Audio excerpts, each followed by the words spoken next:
jalanku. Engkau yang lebih mengerti cara untuk menolong hidupku. Ku percaya Kau Tuhan yang tak pernah gagal, menjadikanku lebih dari pemenang. Ku percaya Kau Tuhan yang tak pernah lalai, menepati janji-janji-Mu.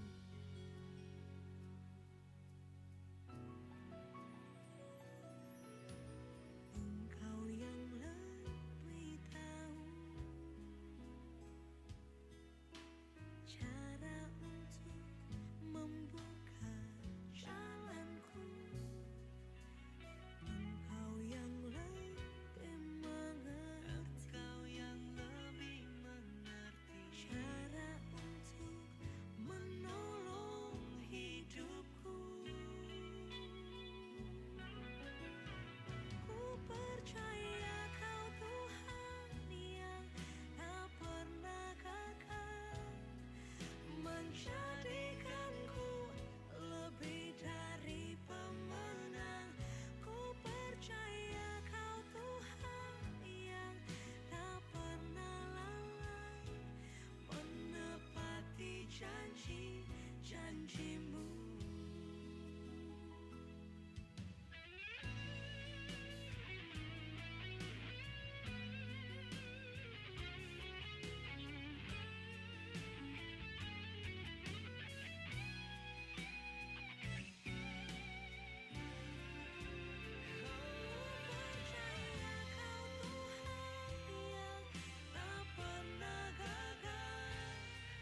Menjadikanku lebih dari pemenang. Ku percaya Kau Tuhan yang tak pernah lalai, menepati janji-janji-Mu.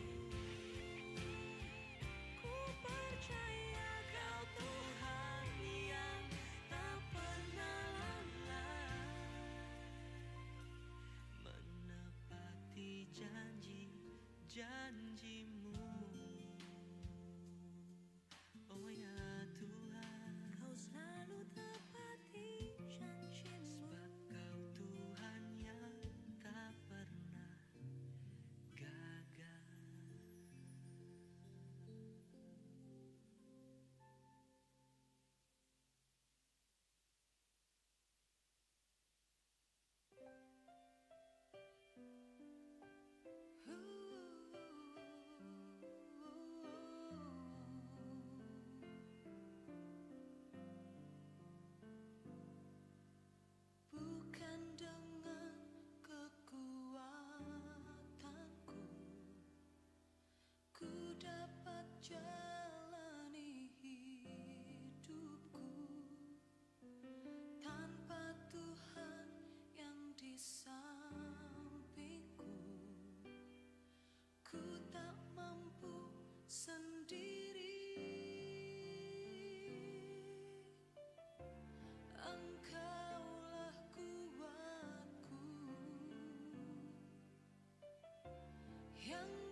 Puji nama Tuhan, selamat pagi Bapak Ibu Saudaraku, Shalom. Yang di rumah juga Shalom. Saya percaya pagi hari ini Tuhan hadir buat setiap kita semua dan Dia mengasihi kita semua. Yang percaya katakan amin. Mari bersama kita datang kepada Tuhan pagi hari ini. Siapkan hati kita kepada Tuhan, maka disitulah Tuhan hadir dan Tuhan melawat setiap umatnya. Mari bersama kita tundukkan kepala, bersatu hati kita berdoa. Betapa kami sungguh mengasihi Engkau Tuhan, karena Engkau sudah terlebih dahulu mengasihi setiap umat-Mu. Hari ini, melalui ibadah kami di tempat ini, kami datang dengan membawa satu kerinduan. Kami mau memuji, kami mau menyembah, kami mau nyatakan rasa cinta kasih kami kepadamu Tuhan. Engkau satu-satunya yang kami kasihi, Engkau satu-satunya Allah yang kami cintai. Biarlah Engkau hadir, Engkau melawat setiap umat-Mu, Engkau menjamah kami yang ada di rumah juga Tuhan, Engkau melawat setiap kami semuanya. Terpujilah nama-Mu, kekal sampai selama-lamanya. Hanya di dalam nama Tuhan Yesus. Haleluya. Amin. Buka hati kita kepada Tuhan. Dia terutama di dalam hidup ini meninggikan nama Yesus. Dia terutama di dalam hidup ini memuliakan namanya yang terutama. Dia terutama di dalam hidup ini meninggikan nama Yesus. Dia terutama di dalam hidup ini memuliakan namanya. Haleluya, haleluya. Saya mencintai Yesus. Haleluya, haleluya, haleluya. Saya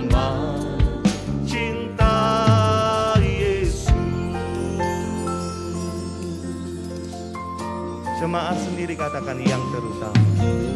Yang terutama.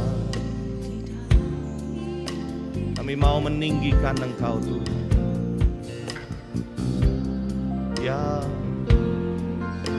Yang terutama. Yang terutama.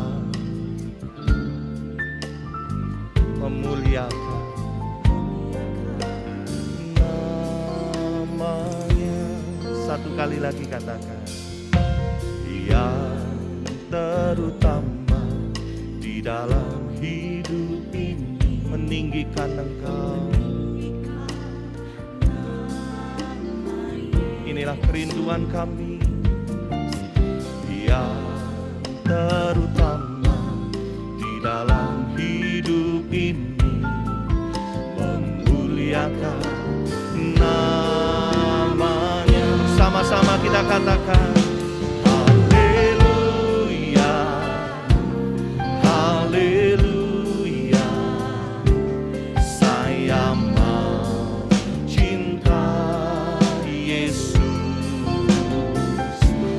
Haleluya, haleluya.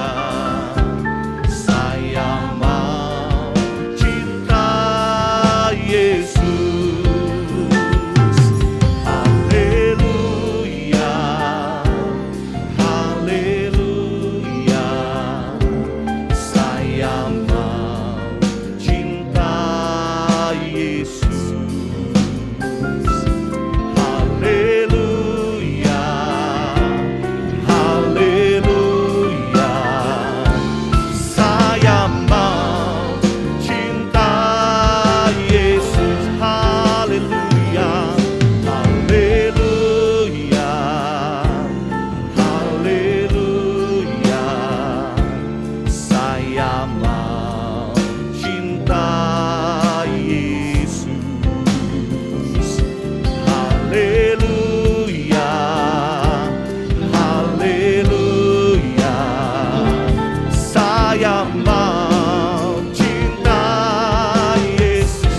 tangan kita bersama.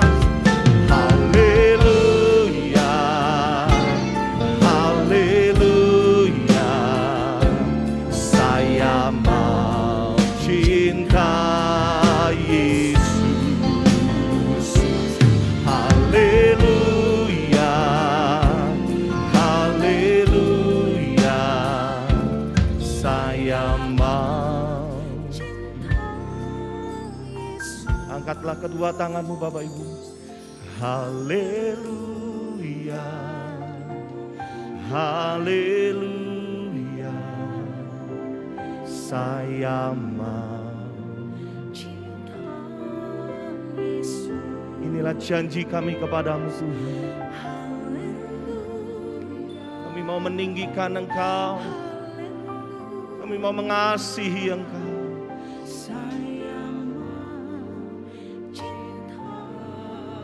Satu kali lagi, lebih sungguh lagi katakan. Haleluya, haleluya, saya mau. Kami mengasihi Engkau Tuhan.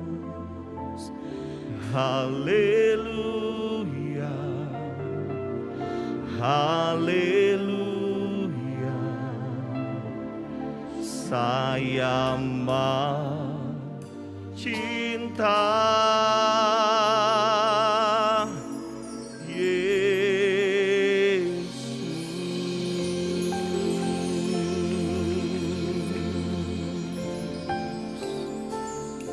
Biarlah bukan hanya sekedar keluar dari mulut kami, kalau kami mengasihi Engkau Tuhan,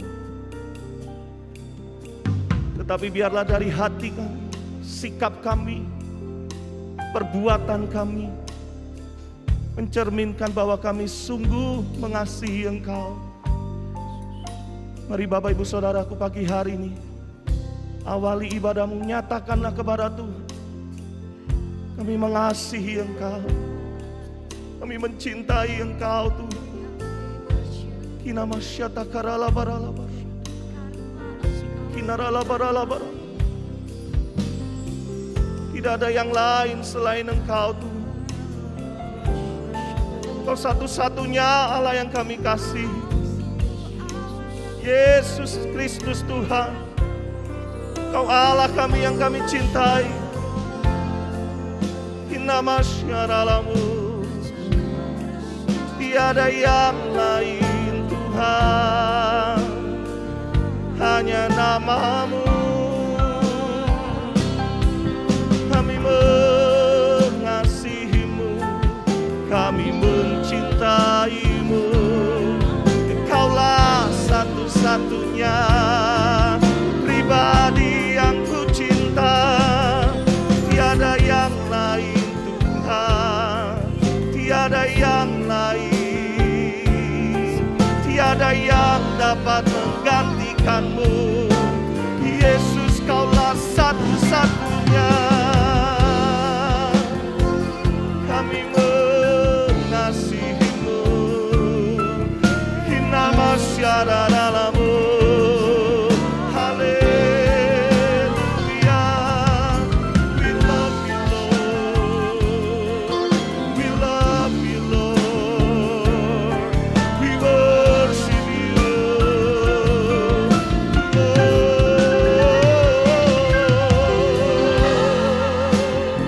Mari bebaskan dirimu pagi hari ini Bapak Ibu Saudaraku. Nyatakanlah cinta kasih-Mu kepada Tuhan. Kinamasyaralamu, kami mencintai-Mu, kami mengasihi-Mu. Tiada yang lain, tiada yang lain. Kaulah satu-satunya pribadi yang mengenal hati-Ku.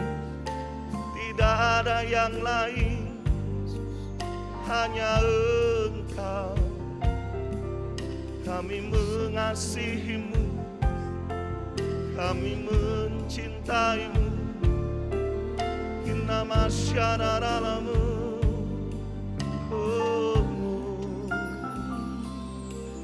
karala barala barala. Kina masyata karala barala. Kina masyata karala barala barala. Kina masyata karala barala.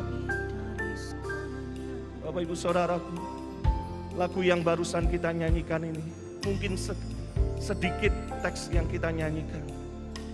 Mungkin sebuah lagu yang biasa, tetapi di dalamnya mengandung muatan yang luar biasa.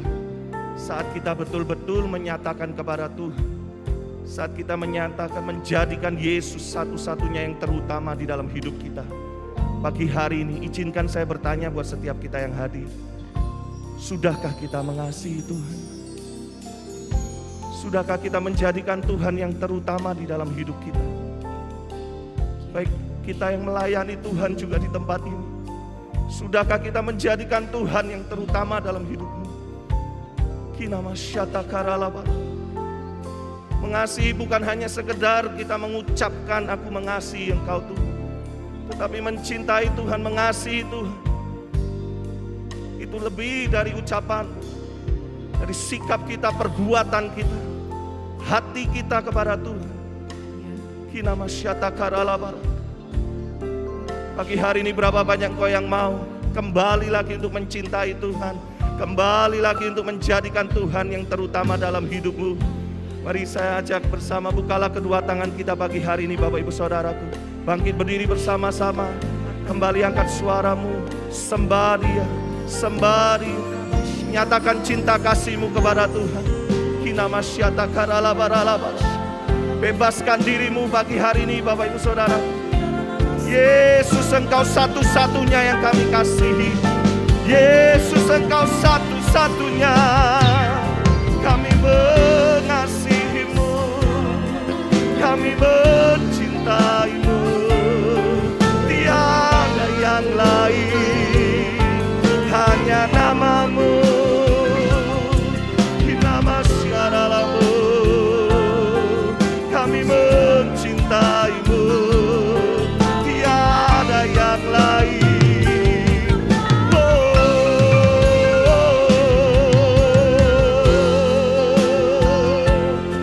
Kina masyaralamu, haleluya, haleluya.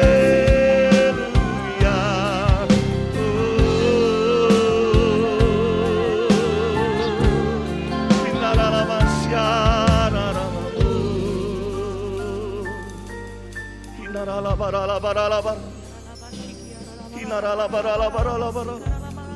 Terus nyatakan kepada Tuhan pagi ini. Kinamasyata karalaba.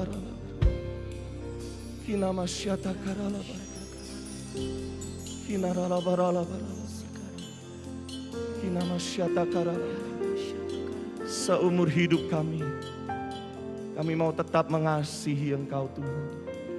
Seumur hidup kami mau tetap menjadikan Engkau yang terutama di dalam setiap kehidupan kami. Kami mengasihi Engkau Tuhan. Kembali angkatlah kedua tanganmu tinggi pagi hari ini Bapak Ibu Saudaraku. Pujikan dengan segenap hatimu. Haleluya, haleluya.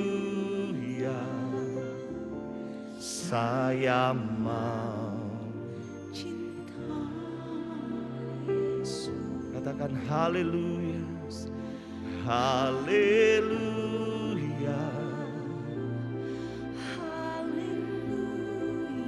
Saya mau cinta Yesus. Dengan segenap hatimu lagi Bapak Ibu. Haleluya.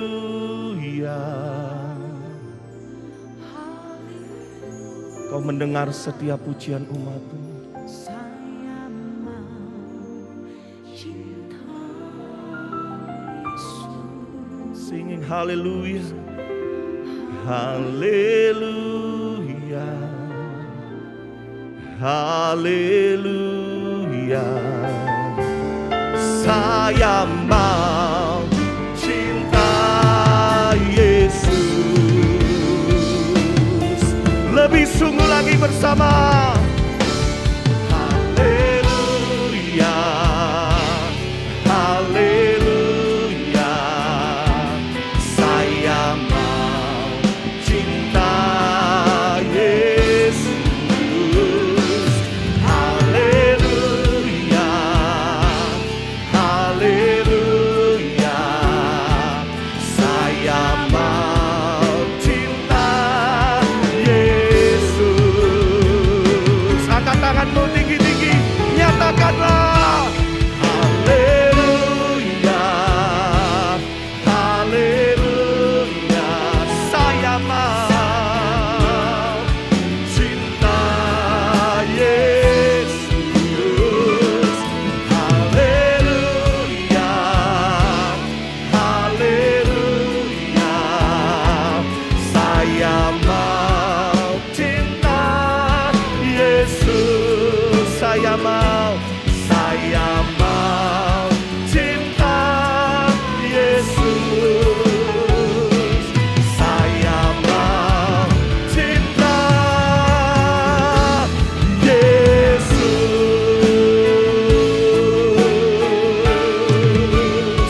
Yang mengasihi Tuhan bersama berikan tepuk tangan kemuliaan bagi Dia.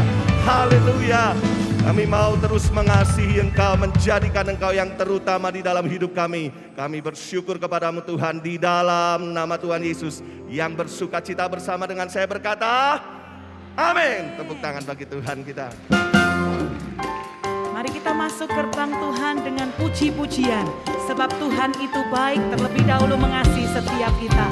Bahwasannya untuk selama-lamanya kasih setianya. Katakan, mari masuk gerbangnya dengan hati bersyukur. Halamannya dengan pujian. Penuhi baiknya dengan nyanyian syukur. Hadiratnya penuh sukacita. Lagi Bapak Ibu saudaraku, mari masuk gerbangnya dengan hati bersyukur. Halamannya dengan pujian. Penuhi baiknya dengan nyanyian syukur. Hadiratnya penuh sukacita. Yang percaya lambaikan tanganmu. Sebab Tuhan Dia baik dan anugerahnya kekal selama-lamanya. Amin. Sebab Tuhan Dia baik dan anugerahnya kekal selama-lamanya. Amin. Kami datang membawa korban syukur kami Tuhan, sebab Engkau Tuhan yang baik dalam hidup kami. Bahwasanya untuk selama-lamanya kasih setiamu. Mari masuk gerbangnya dengan hati bersyukur. Halamannya dengan pujian. Penuhi baiknya. Mari penuhi baik Tuhan dengan nyanyian syukur Bapak Ibu. Hadiratnya, siapa percaya hadirat Tuhan penuh dengan sukacita, lambaikan tanganmu. Sebab Tuhan Dia baik dan anugerahnya kekal selama-lamanya. Amin. Sebab Dia baik, sebab Tuhan Dia baik dan anugerahnya kekal selama-lamanya. Amin. Satu kali lagi katakan, sebab Tuhan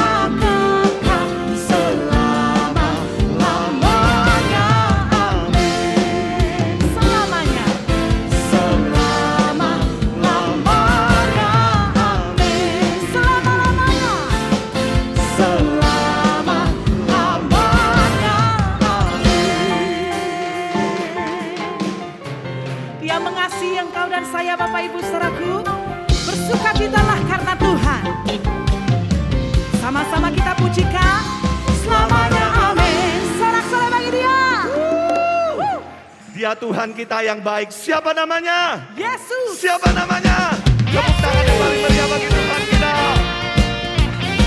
Kebaikannya kekal sampai selama-lamanya. Amin. Bersukacitalah pagi hari ini. Tiada berkesudahan kasih setiamu Tuhan, selalu baru rahmat-Mu bagiku. Hari berganti hari, hari berganti hari, tetap kulihat kasih-Mu, tak pernah berakhir di hidupku. Sama Tuhan Yesus baik, angkat jempolmu, sungguh amat baik untuk selama-lamanya. Tuhan Yesus baik, Tuhan Yesus baik, sungguh amat baik untuk selama-lamanya. Tuhan Yesus baik. Lagi katakan, tiada berkesudahan kasih setiamu Tuhan, selalu baru rahmat-Mu bagiku. Hari berganti hari, tetap kulihat kasih-Mu, tak pernah berakhir di hidupku. Betani Manyar, Tuhan Yesus baik. Jempolmu tinggi-tinggi Bapak Ibu. Yeay. Untuk selama-lamanya Tuhan Yesus baik, Tuhan Yesus baik, sungguh amat baik untuk selama-lamanya. Tuhan Yesus baik. Sekarang jempol kita tinggi-tinggi. Tuhan Yesus baik. Come on, come on, sama. Bisa lebih keras lagi Bapak Ibu. Yes. Sekarang tepuk tangan tinggi-tinggi. Tuhan Yesus baik. Yeay. Sungguh amat baik untuk selama-lamanya, untuk selama-lamanya, untuk selama-lamanya. Baik. Semua Tuhan Yesus baik. Wow, oh, oh. Sungguh amat baik untuk selama-lamanya. Tuhan Yesus baik, Tuhan Yesus baik, sungguh amat baik untuk selama-lamanya. Tuhan Yesus baik. Katakan dari selamanya, dari selamanya sampai selama-lamanya. Tuh, untuk selama-lamanya. Tuhan Yesus baik. Tepuk tangan yang paling meriah bagi Tuhan kita. Haleluya, haleluya. Amin, amin, amin. Satu kali lagi tepuk tangan yang paling meriah bagi Tuhan kita yang baik. Amin. Silakan duduk kembali Bapak Ibu Saudaraku. Sebab Engkau terlebih dahulu mengasihi setiap kami Tuhan. Hari ini pun sampai selama-lamanya kami mau terus belajar mengasihi Engkau. Ku cinta Kau Yesus, hanya Engkau bagiku Yesus. Sungguh ku rindu mengatakannya, betapa aku mengasihimu. Lagi Bapak Ibu Saudaraku. Ku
segalanya bagiku.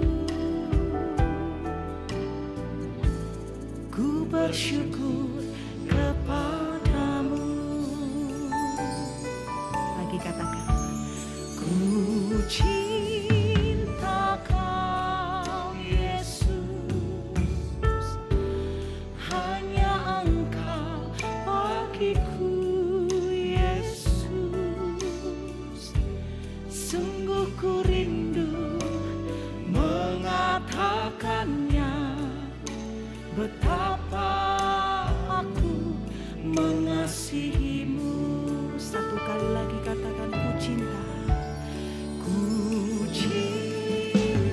kau Yesus. Sambil angkat tangan sama-sama Bapak Ibu saudaraku, katakan isi hatimu. Sungguh ku rindu mengatakannya, betapa aku mengasihimu. Engkau Allah, Engkau Allah dan Rajaku, kekasih dalam hidupku, ya dalam hidupku. Engkau segalanya bagiku. Ku bersyukur. Lagi katakan, Engkau Allah, Engkau Allah dan Rajaku, kekasih dalam hidupku. Engkau segalanya bagiku.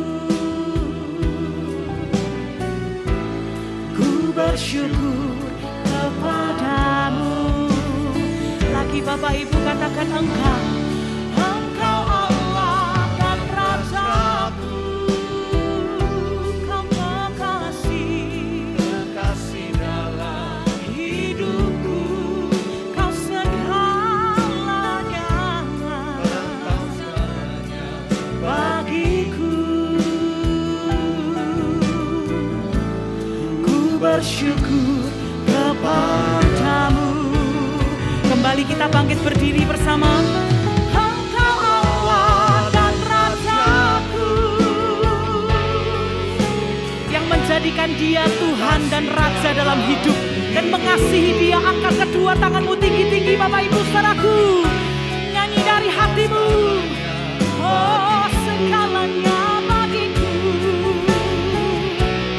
Ku bersyukur kepadamu. Satu kali lagi katakan, Engkau Allah, Engkau Allah dan Rajaku, ya kekasih dalam hidupku, ya segalanya bagiku. Ku bersyukur kepadamu. Satu kali lagi dengan lebih sungguh-sungguh katakan, Engkau Allah dan Rajaku, kekasih dalam hidupku. Kau segalanya bagiku. Ku bersyukur kepadamu. Ku bersyukur kepadamu. Ku bersyukur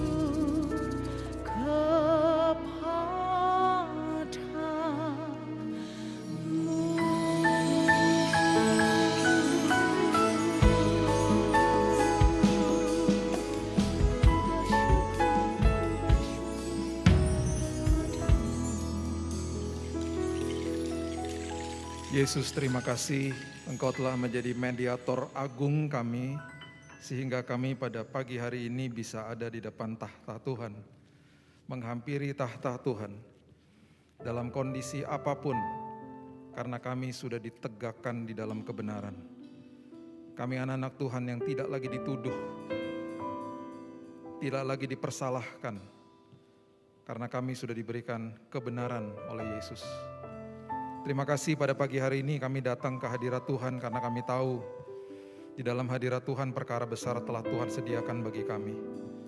Kami undang Tuhan untuk masuk dalam semua aspek hidup kami, karena kami mau Tuhan yang bertahta di atasnya. Kami sambut firman kebenaran di dalam satu nama, Yesus Kristus, nama yang indah. Kami berdoa dan mengucap syukur. Kita sama-sama katakan, amin, haleluya. Silakan duduk. Shalom. Oke, hari ini kita akan belajar. Mudah-mudahan saya punya waktu untuk kasih semua bahannya. Kita eksposisi tentang the first miracle, mujizat yang pertama. Karena ini syarat sekali dengan banyak pengertian firman Tuhan yang sangat dalam. Saya suka melakukan eksposisi karena tapi biasanya jarang saya lakukan di ibadah hari Minggu karena waktu. Dan saya suka lakukan itu karena bagi saya pun kalau saya belajar itu memberikan banyak pengetahuan, karena biasanya kalau eksposisi itu kita harus belajar dari latar belakangnya, kulturnya, kebiasaan orang pada saat itu, sehingga ayat-ayat itu menjadi hidup gitu ya. Oke, Yohanes 2 ayat yang pertama dan yang kedua. Mujizat yang pertama. Dari Yohanes 2 pasal yang pertama. Saya akan berikan ayat, maafkan saya kalau saya sedikit cepat-cepat karena mengingat waktu. Saya mau Bapak Ibu dapat yang sebanyak-banyaknya supaya nanti di rumah bisa dilihat lagi ya. Yohanes 2 ayat 1 dan 2. Pada hari ketiga ada perkawinan di Kana yang di Galilea dan ibu Yesus ada di situ. Yesus dan murid-muridnya diundang juga ke perkawinan itu. Berarti yang menikah kenal ya sama Yesus, kenal juga sama murid-muridnya. Murid-murid saat itu belum lengkap, masih ada beberapa. Karena baru direkrut ya.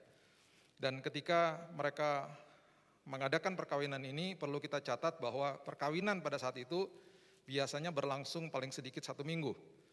Tidak seperti sekarang. Itu bagi mereka adalah sesuatu peristiwa yang besar dalam keluarga mereka, juga bagi komunitas mereka. Nah, saat itu ketika mereka mengadakan perkawinan atau pernikahan ya, kalau yang sudah pernah ke Kana masih ada gereja itu dan bisa lihat di dalamnya. Biasanya kalau kami ke sana kalau ada pasangan-pasangan kita peneguhan kembali. Kemarin yang terakhir ke sana kita peneguhan kembali pernikahan-pernikahan dan itu sangat luar biasa. Dan memang di depannya ada tempat yang menjual anggur-anggur, ada yang sudah botolnya itu ada yang 12 tahun, ada yang 20 tahun anggur yang dikemas itu. Karena memang anggur itu memerlukan waktu yang lama, ya bisa dari tanam sampai selesai itu bisa 3 tahun. Jadi botol anggur yang baik, gitu ya. Nah, waktu saat itu yang biasanya menyiapkan anggur itu adalah pihak pria. Dan bahkan pihak pria itu bisa dituntut sama pihak wanita kalau sampai anggurnya habis, seperti yang kita sebentar akan baca. Atau misalnya anggurnya juga nggak enak atau kualitasnya tidak baik. Itu juga bisa dituntut sama pihak dari wanita. Jadi itu yang terjadi. Ya. Nah, saat itu ketika mereka datang ke sana, ayat yang ketiga mengatakan begini. Ketika mereka kekurangan anggur, ibu Yesus berkata kepada Yesus, mereka kehabisan anggur. Kayak dikasih kode gitu. Nak, saya nggak tahu dia panggilnya apa ya dia. Yesus, nak, itu anggurnya habis. Dengan sebuah kode sepertinya, kalau baca ayat ini. Karena ibunya Yesus ini tahu bahwa anaknya ini penuh dengan kuasa. Tetapi belum mendemonstrasikan kuasanya. Jadi kita perlu mengerti yang menulis ini juga Yohanes. Yohanes adalah murid Yesus yang berdiri di depan kayu salib. Kenapa Yohanes itu tidak disebut synoptic gospel atau Injil sinoptik? Karena dia penulisannya berbeda. Ya ada 4 Injil, Matius, Markus, Lukas, Yahya, Yohanes. Yohanes penulisannya berbeda dengan Matius, Markus, Lukas. Karena dia satu-satunya murid yang ada di depan kayu salib. Semua murid kabur waktu Yesus ditangkap, yang satu menyangkal, yang satu menjual Yesus. Satu-satunya yang ada di depan kayu salib itu cuma Yohanes. Itu sebabnya penulisan dia itu selalu berbeda. Dia tidak mulai dengan kelahiran Yesus. Dia mulai dengan memberitakan bahwa pada awalnya, pada mulanya adalah firman. Yohanes 3 ayat 16, begitu besar kasih Tuhan kepada manusia, dia mengirimkan anaknya yang tunggal. Bahkan kalau kita membaca kitab-kitab Yohanes yang seterusnya di belakang, itu penuh dengan kasih. Kalau Bapak Ibu mau belajar tentang kasih, bukalah kitab-kitab Yohanes. Ya, ada 1 Yohanes, 2 Yohanes, 3 Yohanes. Ya, dia menulis 5 kitab di Perjanjian Baru. Dan Yohanes dan juga Wahyu, itu dia yang tulis. Dia kemudian sebelum Yesus mati, dititipkan ibunya. Maria dititipkan untuk tinggal sama Yohanes. Nah, penulisan buku Yohanes itu sangat syarat sekali dengan pengalaman dia melihat karya Kristus di atas kayu salib, plus dengan ibunya Yesus yang pernah tinggal sama dia. Makanya penulisan dia cukup detail. Penulisan dia dari sisi yang berbeda, penulisan dia bukan katanya-katanya. Markus itu menulis berdasarkan kisah daripada Petrus. Ya, Lukas juga menulis karena ada saksi mata. Tapi Yohanes menulis ini sendiri. Ya, Yesus ini saat itu memang sesuatu sosok pribadi yang penuh dengan kuasa, dan Maria tahu dari awal waktu dia hamil dia juga mengalami hal seperti itu, hal yang supernatural. Makanya sering sekali disebut di Alkitab dia menyimpan di dalam hatinya. Jadi mungkin saja kalimat ini karena gregetan gitu. Mereka kekurangan anggur, ayo dong buat sesuatu, gitulah maksudnya. Nah, ini dikatakan juga karena dia melihat hal-hal besar ketika Yesus yang sedang masih kecil, yang masih muda, udah mengajar di Bait Allah. Dia udah lihat nih pattern-patternnya. Kemudian dia melihat seorang yang kudus yang bernama Simeon, dia katakan aku tidak akan mati sebelum aku berjumpa dengan Yesus yang waktu saat itu masih sangat kecil. Dan seterusnya dan seterusnya. Jadi ini sudah betul-betul dalam tanda kutip membebanilah hidupnya dia. Bahwa ini anaknya nih punya kuasa supernatural yang luar biasa. Jadi itu background ketika dia mengatakan mereka kehabisan anggur. Dengan harapan buatlah sesuatu. Kemudian ini respon Yesus. Ya. Ayat 4. Kata Yesus kepadanya, mau apakah engkau daripadaku ibu, saatku belum tiba. Saatku belum tiba itu maksudnya saat nanti dia akan disalibkan, itu belum tiba. Kalau saya melakukan mujizat dan semua orang tahu, ada kemungkinan besar musuh-musuh saya, orang-orang agamawi akan menyerang saya. Itu maksudnya kalimat itu. Waktuku belum tiba. Tetapi on the other hand, di dalam sisi yang berbeda dia akhirnya melakukan mujizat itu untuk kalangan sendiri. Karena nanti kalau kita lihat kisahnya, yang tahu hanya segelintir orang sebenarnya. Nah, ini yang saya mau sampaikan kepada kita semuanya. Ketika dia mengatakan itu, ini kalimatnya mengandung sebuah pesan yang luar biasa dan seringkali Yesus akhirnya di dalam ministry pelayanannya dia lakukan hal yang sama. Saya berikan ini prinsip seolah-olah. Prinsip seolah-olah. Oke, sekarang kita lihat lagi kisah yang lain. Markus pasal yang ke-6 ayat 48 supaya Bapak Ibu dapat gambaran yang jelas. Ya. Markus 6 ayat 48 kisah tentang murid-murid Yesus yang diterpa badai dan Yesus berjalan di atas air. Ketika ia melihat betapa payahnya mereka mendayung karena angin sakal, maka kira-kira jam 3 malam ia datang kepada mereka berjalan di atas air dan ia hendak melewati mereka. Oke? Ini ditulis di beberapa kitab Injil. Kalau kita kupas satu-satu, kita dapat gambaran yang jelas. Coba kita loncat sekarang ke kisah yang sama yang ditulis oleh Yohanes. Karena dia juga mempunyai pandangan mata yang dari sisi perspektif yang kitab Injil yang lain tidak membahas. Yohanes 6 ayat 19 sampai 21 mengatakan begini. Yohanes 6 ayat 19. Sesudah mereka mendayung kira-kira 2-3 mil jauhnya, ini kisah yang sama ya Bapak Ibu. Mereka melihat Yesus berjalan di atas air mendekati perahu itu, maka ketakutanlah mereka, tetapi ia berkata kepada mereka, aku ini jangan takut. Nah, di kalimat yang tadi, di awal, di Markus 6 ayat 48, ada kata melewati. Coba balik lagi. Markus 6 ayat 48, coba lihat kalimat ini. Ia datang kepada mereka berjalan di atas air dan ia hendak melewati mereka. Kan aneh. Orang lagi dalam butuh pertolongan kok dia hendak melewati. Ini yang saya katakan prinsip seolah-olah. Lagi tahu murid-muridnya sedang dalam bahaya kok dia berjalan ingin melewati. Dalam bahasa aslinya juga seperti itu, ingin melewati. Nah, puji Tuhan, Yohanes memberitahu kepada kita semuanya, karena sering kali yang kita baca di perikop ini adalah Petrus berjalan di atas air. Betul, dia mencoba. Tetapi ada sebuah prinsip yang luar biasa. Coba kita loncat lagi ke Yohanes 6 ayat 19. Dan ayat yang 20 dikatakan, ketakutanlah mereka, tetapi ia berkata kepada mereka, aku ini jangan takut. Kemudian mereka mau menaikkan dia ke dalam perahu. Yang seolah-olah dia berjalan, seolah-olah dia ingin melewati, walaupun dalam kondisi takut, dan akhirnya diperjelas, akhirnya murid-muridnya katakan, ayo masuk.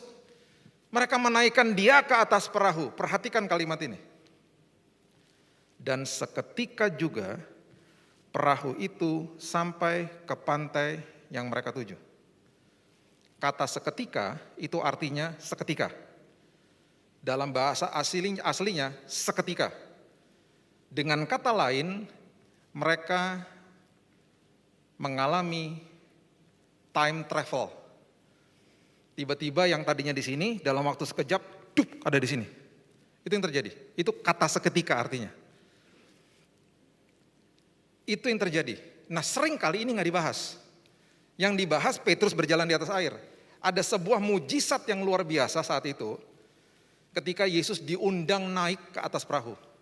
Yang tadinya seolah-olah dia ingin melewati mereka.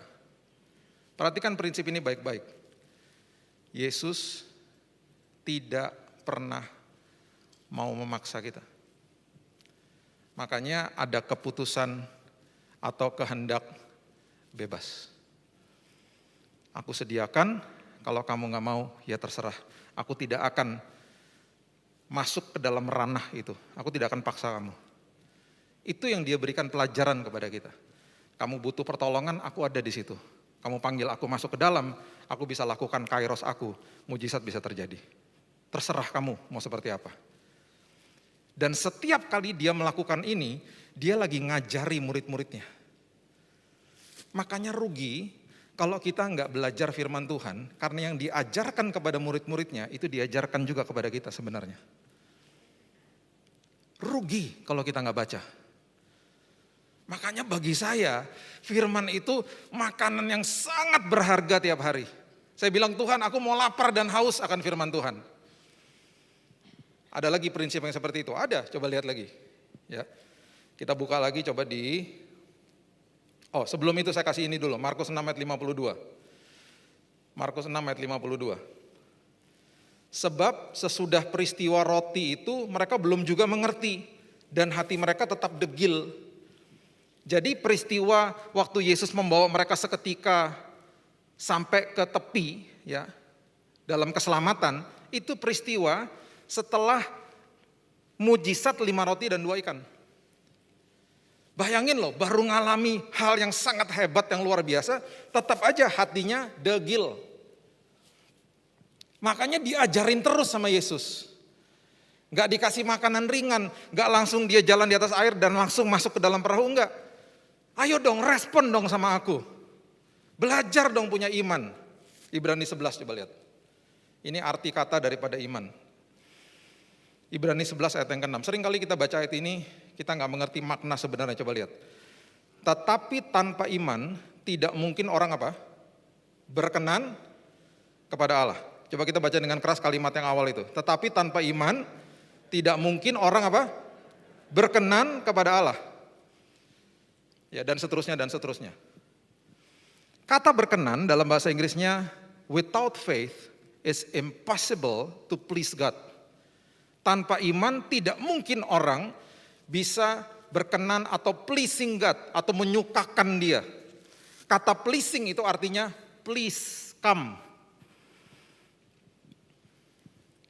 Jadi artinya adalah iman itu adalah mengundang Tuhan untuk masuk dalam semua aspek hidup. Itu maksudnya. Makanya dia terus ngajarin murid-muridnya, ayo dong respon dong sama aku. Makanya seolah-olah kita pencatat seolah-olah dia ingin melewati mereka. Itu yang Yohanes tulis. Karena dia paham. Dia paham apa yang Yesus sedang lakukan. Dan akhirnya dibawa seketika itu juga mujizat terjadi. Ingat Bapak Ibu kalau kairosnya Tuhan terjadi. Kesembuhan yang dokter mungkin sudah katakan, oh ini lama Bu, ini lama Pak. Bisa terjadi dalam waktu seketika. Pemulihan keluarga yang Bapak Ibu mungkin pikirkan, nggak mungkin bisa di-fix Pak, udah hancur semuanya. Dalam waktu seketika. Kuncinya cuma satu, undang dia masuk dalam apapun yang kita gumuli. Lukas 24 coba lihat. Lukas 24 ayat 28. Kita mulai ayat 28, coba lihat. Perjalanan ke Emmaus. Ini kisah yang luar biasa juga, ada hubungannya dengan ini. Yesus baru bangkit, murid-muridnya dalam bahasa Inggrisnya demoted. Aduh, kita punya raja sudah mati, kita punya raja yang katanya akan jadi raja Yahudi sudah mati, tidak akan ada kebangkitan, mereka nggak percaya, mereka belum saat itu belum percaya bahwa Yesus bisa bangkit. Mereka berjalan pulang ke kampung dan dihampiri oleh Yesus dan mereka nggak tahu. Jadi Yesus berjalan sama mereka, kita sudah tahu cerita itu ya. Berjalan sama mereka dan mereka nggak tahu. Nah, waktu mereka sampai ke rumah mereka, sampai ke tempat tujuan mereka, ini yang terjadi. Berjalan bertiga loh, 2 murid sama Yesus. Mereka nggak tahu, mereka lagi berjalan sama Yesus. Ngobrol-ngobrol aja. Lukas 24 ayat 28. Mereka mendekati kampung yang mereka tuju. Lalu ia, perhatikan kalimat ini, berbuat seolah-olah hendak meneruskan perjalanan. Nah ini dia. Ini beberapa kali loh Yesus lakukan ini. Seolah-olah ingin meneruskan perjalanan. Jadi udah jalan sama-sama, mereka sepertinya dibutakan gak bisa lihat dia. Terus dia udah sampai di tempat tujuan, seolah-olah ingin meneruskan perjalanan. Dengan kata lain itu di dalam hatinya Yesus pasti begini. Seolah-olah ingin meneruskan tapi gini, undang dong, undang aku dong, undang dong. Gitu loh. Kayak waktu dia melewati mereka yang lagi di dalam badai, seolah-olah ingin melewati, undang dong aku masuk.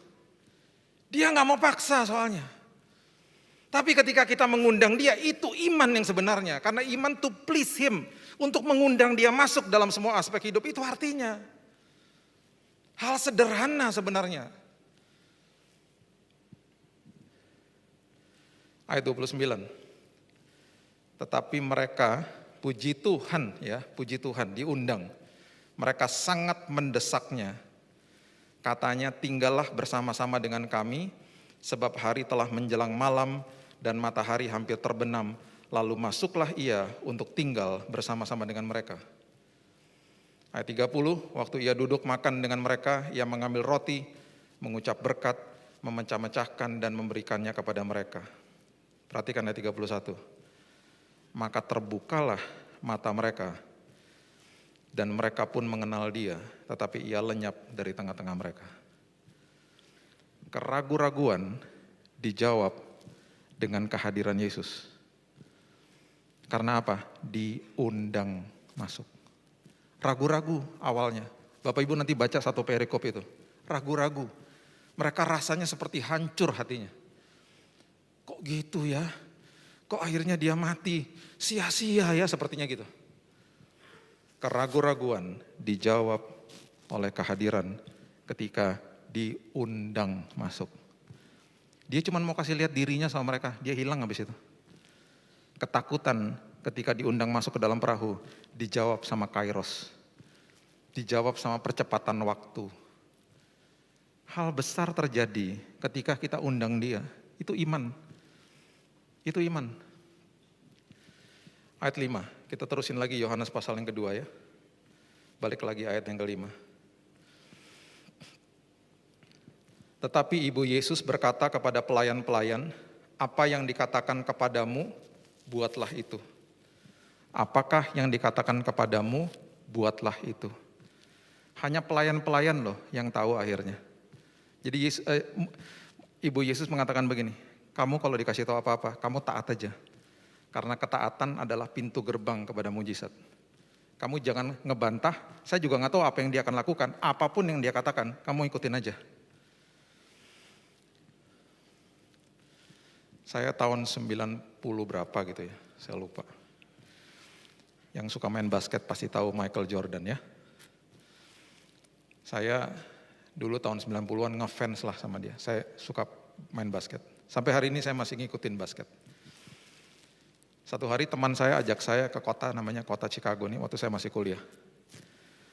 Itu ngajakin saya nonton gamenya dia di kota Chicago. Saya diajak ke rumah makan yang dimiliki sama dia, Michael Jordan Restoran namanya. Habis saya makan, kita udah bergegas mau pergi nonton gamenya.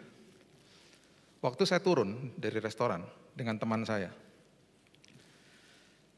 Michael Jordan, pemain basket yang saya kagumi selama itu, keluar dari sebuah kamar tempat makan di bawah, sendirian, gak ada pengawalnya.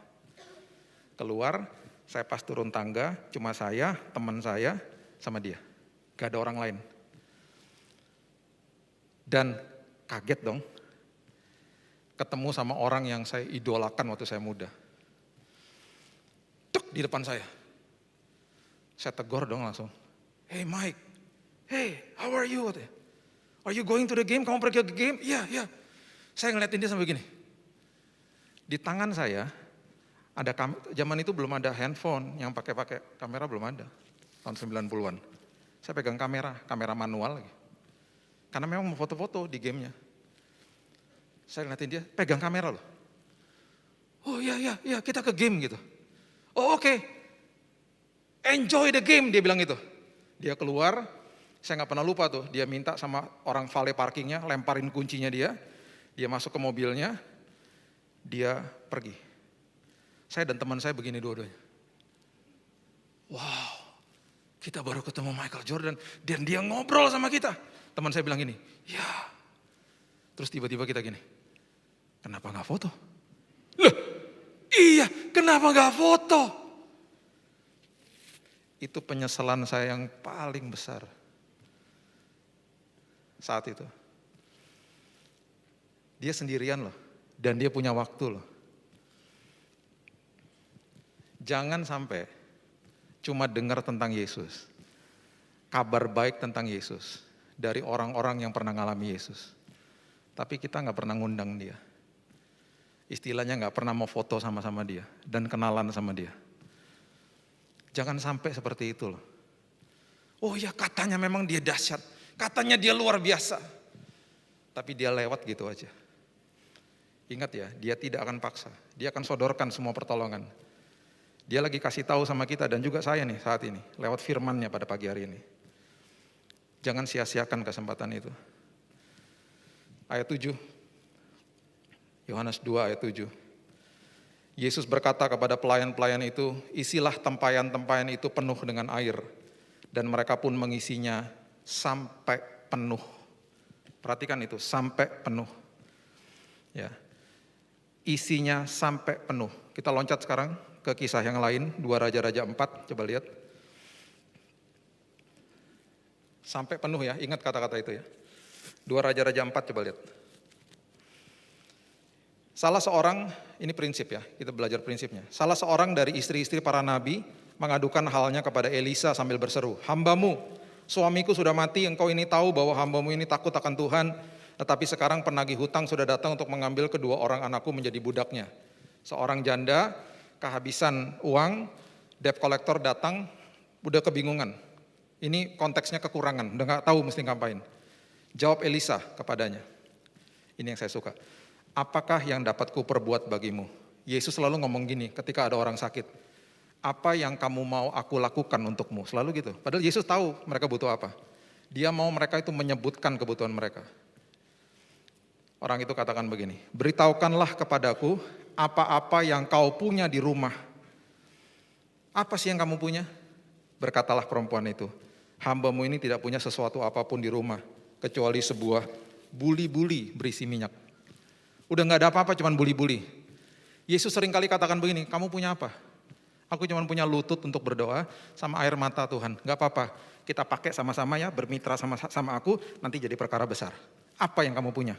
Aku punya iman ini Tuhan. Kecil, aku seperti udah gak ada harapan Tuhan. Cuma ini aku punya Tuhan. Oke, bermitra sama saya ya. Itu maksudnya. Kemudian berkatalah Elisa, pergilah, mintalah bejana-bejana dari luar, daripada segala tetanggamu bejana-bejana kosong, tetapi jangan terlalu sedikit. Dia cuma punya buli-buli berisi minyak. Sekarang dia bilang gini, sekarang kamu pergi, minta sama tetangga-tetanggamu bejana-bejana. Perhatikan kalimat ini, jangan terlalu sedikit. Itu ada maknanya loh. Jangan terlalu sedikit, sebanyak-banyaknya. Kita teruskan.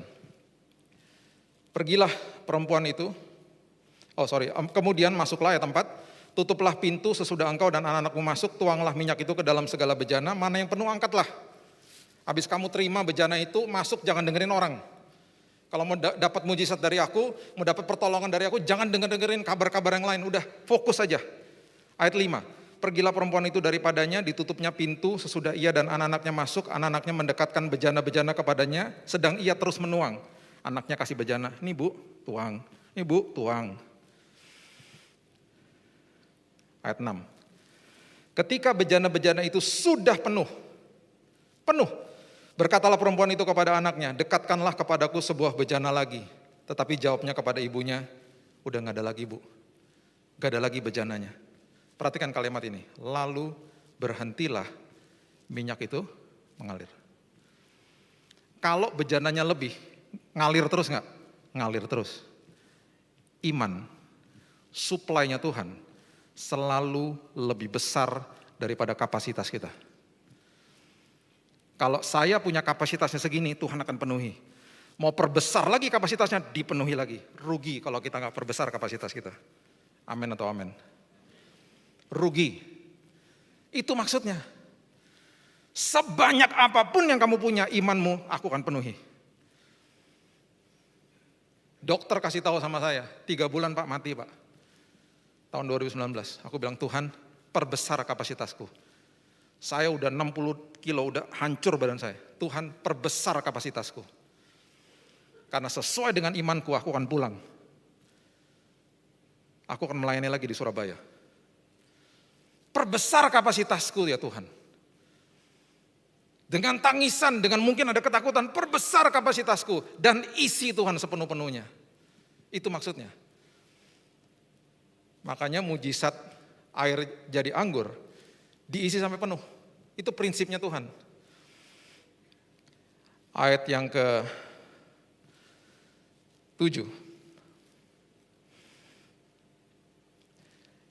Yesus ya berkata kepada pelayan-pelayan ini, isilah tempayan-tempayan itu penuh dengan air, dan mereka pun mengisinya. Ya. Ayat sebelumnya, ini sebanyak ini. Ya. Ayat yang ke-6, coba lihat. Di situ ada 6 tempayan yang disediakan untuk pembasuhan. Ini tempat untuk pembasuhan kaki sebenarnya. Dibuat dari batu. Ya. Yang menurut adat orang Yahudi, masing-masing isinya 2-3 buyung. Catat ini baik-baik, 2-3 buyung artinya 20-30 galon. Ini saya cuma mau kasih angkanya saja supaya Bapak Ibu ngerti. Ada 6 tempayan, 2 atau 3 buyung itu berarti 20-30 galon, itu ukurannya kira-kira. Jadi saat itu, kalau kita lihat aqua galon, itu kira-kira ada 36 galon. Supaya Bapak Ibu dapat gambarannya, 36 galon. Ada sekitar totalnya 681 liter air yang akhirnya diubah jadi anggur. Ya. Oke. Kita terusin ayat 8. Lalu kata Yesus kepada mereka, sekarang cedoklah, bawalah kepada pemimpin pesta. Lalu mereka pun membawanya. Pemimpin pestanya nggak tahu, makanya ini cuman kalangan sendiri akhirnya mujizat ini. Setelah pemimpin pesta itu mengecap air yang telah menjadi anggur Ia tidak tahu dari mana datangnya. Alkitab membuktikan, Yohanes sekali lagi kasih tahu sama kita. Dia nggak tahu loh. Dia nggak tahu dari mana datangnya. Tetapi pelayan-pelayan yang mencadok air itu mengetahuinya, cuman pelayan-pelayan yang mengetahuinya. Lalu ia memanggil mempelai laki-laki. Karena mempelai laki-laki yang memang in charge atas suplai anggur. Dan berkata kepadanya, setiap orang menghidangkan anggur yang baik dahulu, dan sesudah orang puas minum, barulah yang kurang baik. Akan tetapi engkau menyimpan anggur yang tidak baik sampai sekarang. Nah, kenapa ditulis begini? Karena gini, saat itu, karena pestanya 1 minggu, anggur yang baik dikasih duluan di depan. Yang anggur yang tidak baik kualitasnya dikasih di belakang. Kenapa? Karena mereka udah minum dari hari-hari pertama, taste budnya udah ngawur. Ini perasanya mereka di lidah mereka tuh udah kebanyakan minum, mereka udah gak bisa bedain lagi di akhir. Jadi biasanya anggur-anggur yang tidak baik itu dikasihnya di akhir. Ini enggak, kau sudah mau terakhir, anggurnya masih baik dan masih baik. Setiap orang menghidangkan anggur yang baik dahulu, sesudah orang puas minum, barulah yang kurang baik. Akan tetapi engkau menyimpan anggur yang baik sampai sekarang, ayat 10. Kok bisa sampai sekarang, luar biasa. Yohanes 15 ayat yang pertama mengatakan, akulah pokok anggur dan Bapakku adalah pengusahanya. Ketika engkau kekurangan, ketika engkau sedang mencukupimu, memenuhi kapasitas imanmu, yang aku berikan selalu yang terbaik. Selalu yang terbaik. Bapak Ibu membutuhkan kesembuhan, kesembuhan yang diberikan dan disediakan sama Yesus. Kesembuhan yang komplit, kesembuhan yang sempurna, kesembuhan yang permanen. Karena kesembuhan yang diberikan adalah kesembuhan yang berkualitas. Pemulihan keluarga yang diberikan adalah pemulihan keluarga yang permanen karena berkualitas. Tergantung sama kapasitas iman kita. Undang dia masuk. Undang dia masuk. Perkara besar menanti bagi saudara dan saya.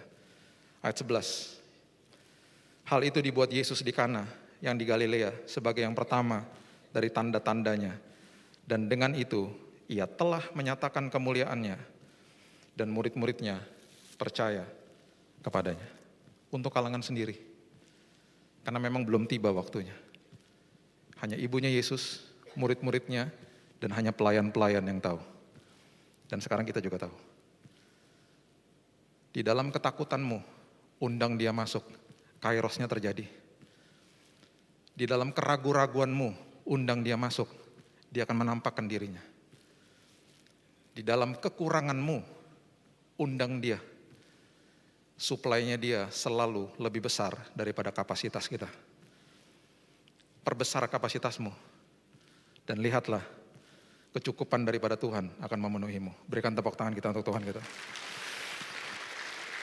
Haleluya. Bapak terima kasih. Kami kagum sama Engkau Tuhan. Kami betul-betul kagum. Karena Engkau dahsyat, Engkau luar biasa. Engkau hebat Tuhan.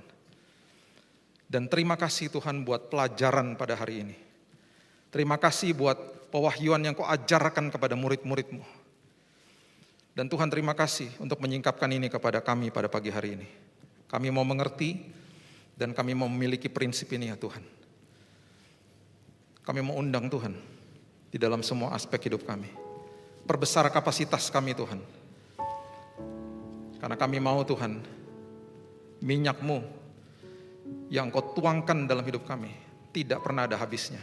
Karena bejana kami makin besar dan makin besar dan makin besar.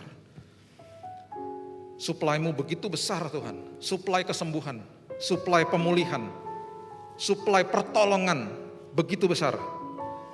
Perbesar kapasitas kami. Supaya kami menerimanya dengan utuh, dengan penuh Tuhan. Kami undang Kau masuk Tuhan dalam semua aspek hidup kami. Dalam pernikahan kami, usaha kami, pekerjaan kami, kesehatan kami Tuhan. Engkau yang bertahta di atasnya. Terima kasih Tuhan, kami sudah ditegakkan di dalam kebenaran. Itu sebabnya kami punya hak atas semua janji-janji Tuhan. Kami adalah anak dan ahli waris. Itu yang firman Tuhan katakan. Terima kasih Yesus. Terima kasih Tuhan. Hamba-Mu stop sampai di sini. Firman-Mu terus berkumandang di hati kami. Di dalam satu nama Yesus Kristus Tuhan dan Juru Selamat kami sudah berdoa dan mengucap syukur. Kita sama-sama katakan, amin. Haleluya. Bapak Ibu Saudaraku, tiba saatnya kita akan mendapatkan kesempatan untuk memberikan persembahan yang terbaik bagi Tuhan. Mari bersama kita kembali tundukkan kepala, bersatu hati kita berdoa. Tuhan Yesus, terima kasih buat kebenaran firman-Mu di pagi hari ini Tuhan. Meteraikan firman-Mu di dalam setiap kehidupan kami, dan biarlah firman-Mu itu boleh bertumbuh dan berbuah di dalam setiap kehidupan kami. Terima kasih Bapa, dan kami bersatu hati, kami berdoa bagi hamba-Mu yang sudah menyampaikan firman-Mu di tempat ini. Bapak Pendeta Billy Lantang, Tuhan berkati pelayanannya, berkati keluarganya, berkati juga kesehatannya di dalam nama Tuhan Yesus.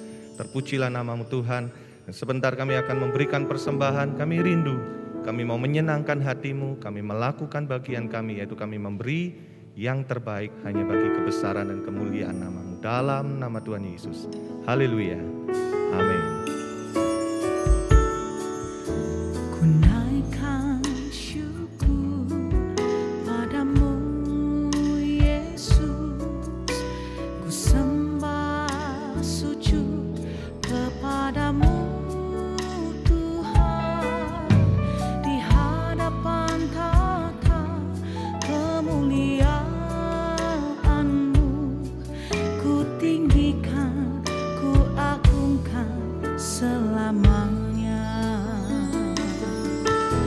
Ku naikkan syukur padamu Yesus, ku sembah sujud kepadamu Tuhan, di hadapan tata kemuliaan-Mu, ku tinggikan, ku agungkan selamanya.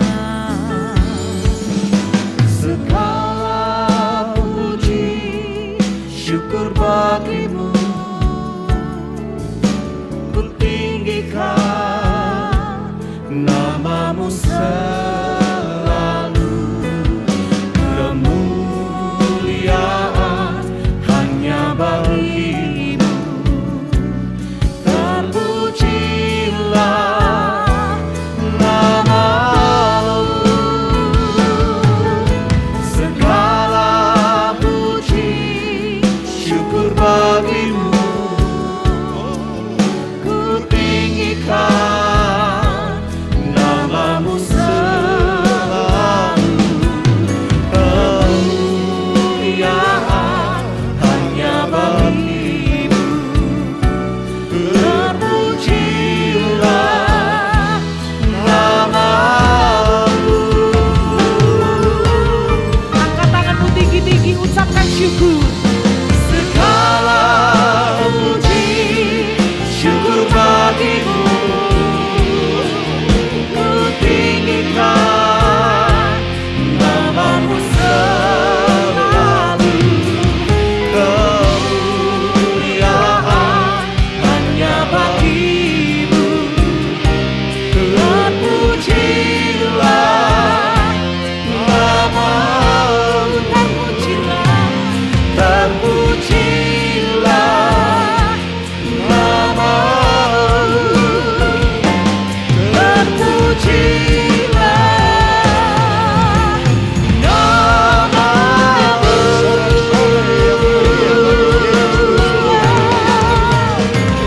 Puji-pujilah